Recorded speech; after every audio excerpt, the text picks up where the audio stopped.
Alright fellas, yet another matchday vlog, and this time it's the small matter of Frosinone we are facing.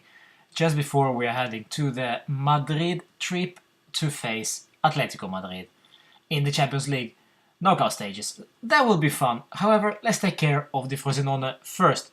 But we have some news.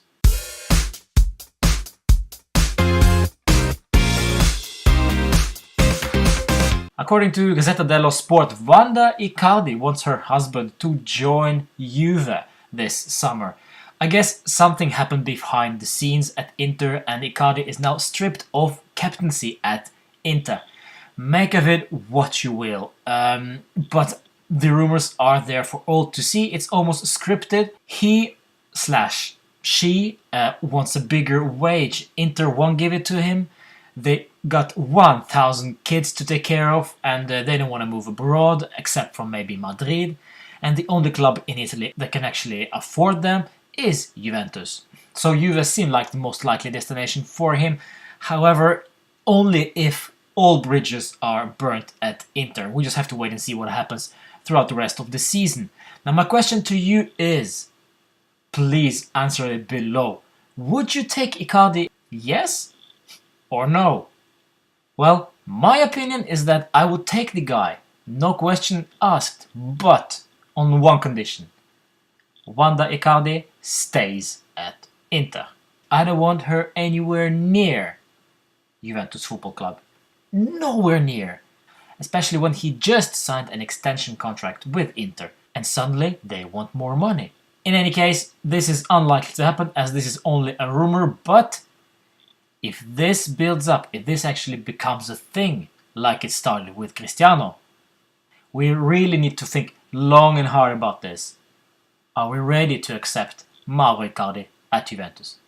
But let's wait and see. Also, lots of things happened this week in the Champions League. Real got battered on the field but still ended up winning, with Ramos now risking a ban for getting a yellow on purpose.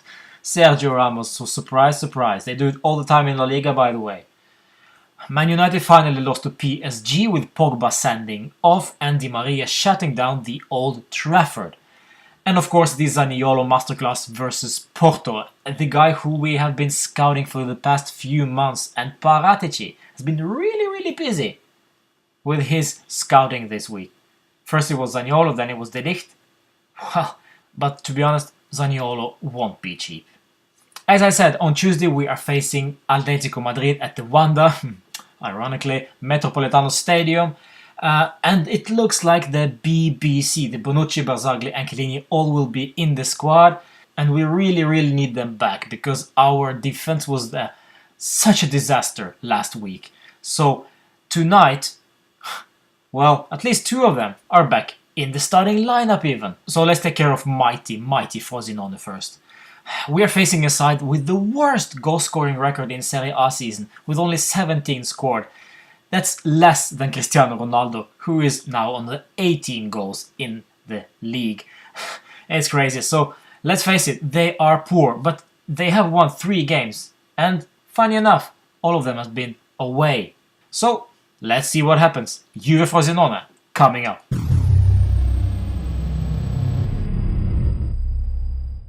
We're just 1 hour away from the kickoff and I have already the lineup for you guys. And this is a bit of a bold one from Allegri. Now check this out. So we are starting with Wojciech Szczesny in goal. On the left flank we have Mattia Di Sciglio on the right. João Cancelo is back. In the center of the defense, now this is a little bit bold from Max Allegri. We're starting with both Chiellini and Bonucci, who have been out with injury for the past few weeks. And we've been missing them, make no mistake about it, especially we've been missing Benatia, who left us. And in any case, those two are starting, and I'm questioning that lineup because if one of them gets injured, what will happen? Will they be ready to face Atletico when especially Chiellini gets injured? Well, he's out for several weeks. So for me personally, this is a bold move from Allegri, way too risky. I pray that we have no injuries after this game. Please. Going forward in the midfield, we have Emre Can stepping in the deep playmaking role. I doubt that will be the case. He won't be as much as a playmaker, as a killer probably.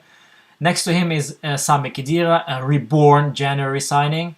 And on the other side, Rodrigo Bentancur. Going forward, same old, Mario Mandzukic all the way up front, flanked by Dybala, or rather just behind him, Paulo Dybala and Cristiano, wherever he wants to be. And of course, the predictions. Well, I gotta say, guys, you have been very, very positive.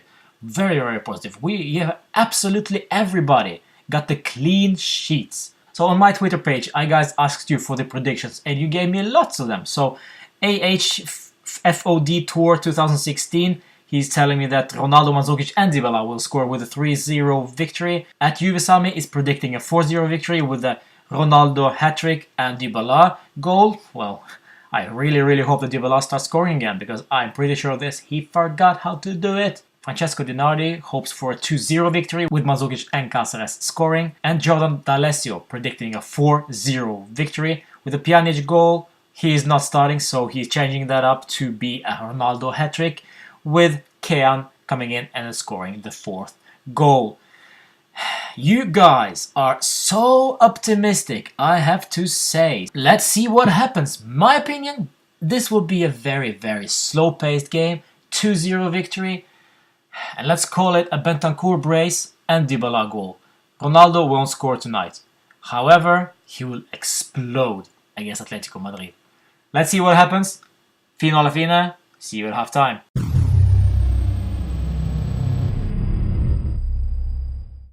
2-0 at the break, really not much to tell. We are in total control of the game.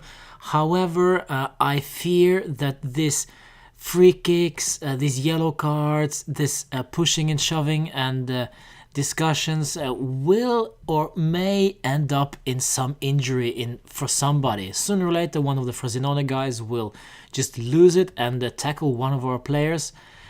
I just have a bad feeling about this, so we need to keep the calm in the second half, get no injuries whatsoever. Emre Can has been struggling, but he's still on the pitch. And beside that, everything has been a-okay. No real issues about the injuries, especially for Bonucci and Chiellini. So 45 minutes left. I really hope that one of them, at least, especially Chiellini, will be subbed off, and hopefully Cáceres will get some minutes. Because Frosinone, they have nothing going forward for them. We are in control. However, we mustn't sleep.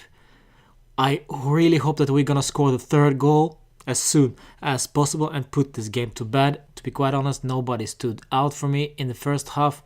Maybe Paulo Dybala, but overall, nothing spectacular from nobody. Just Frosinone are poor.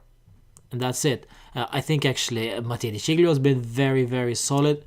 Not that he was the best player out there, but it's just something about him that oozes confidence when he's playing at Juventus.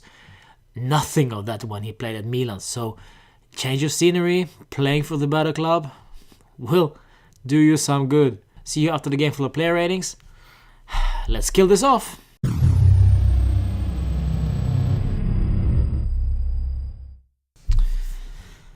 3-0. We win, and it was a boring snooze fest in the second half, guys. Oh, so boring.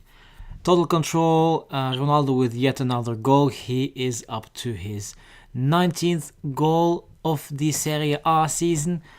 And we avoid injuries. Luckily for us, Chiellini actually got subbed off, and Cáceres came on. João Cancelo stayed on the pitch, even though his late challenge or tussle with Goldaniga may have deserved a red card, but let's just keep it quiet. Overall, really, I gotta say, I'm sorry, but there isn't much to tell. We controlled the ball, but really we could have scored even more, but the bigger fish to fry on Wednesday against Atletico, there is no question about it. So for us, this was another 3 points in the bag on the way to our 8th Scudetto in a row. As for the player ratings, it's very, very, very simple. I'd like to give 7 to absolutely everybody apart from 2 players. Dybala will get an 8, and also Cristiano Ronaldo will get an 8. The rest of the gang will get just a 7. Nobody really impressed me. Khedira was actually not so bad, so he deserves his 7. The Emre Can was, he might be the only one out there who gets a lucky 7, let's just say it like that. But anyway, guys, 3-0 victory, we keep a clean sheet, we go into the Champions League with somewhat confidence, let's say, and most importantly, no injuries for Chiellini and no injuries for Leonardo Bonucci. See you for that big match day vlog. That's it. Enough BS, enough excuses. We are not even in March, I don't care about that, but we are in the Champions League knockout stages. It's time to get real and no excuses. Fino alla fine, Forza Juve. Remember, follow me on Twitter. Ask me questions. Please comment down below on this video what you think about Icardi to Juventus. Do you even consider it? Would you just vomit if you see him in a Juve shirt? Or would you accept it? Even though it means that you might see Wanda Icardi at the J Stadium. I just don't like it. See you on Wednesday.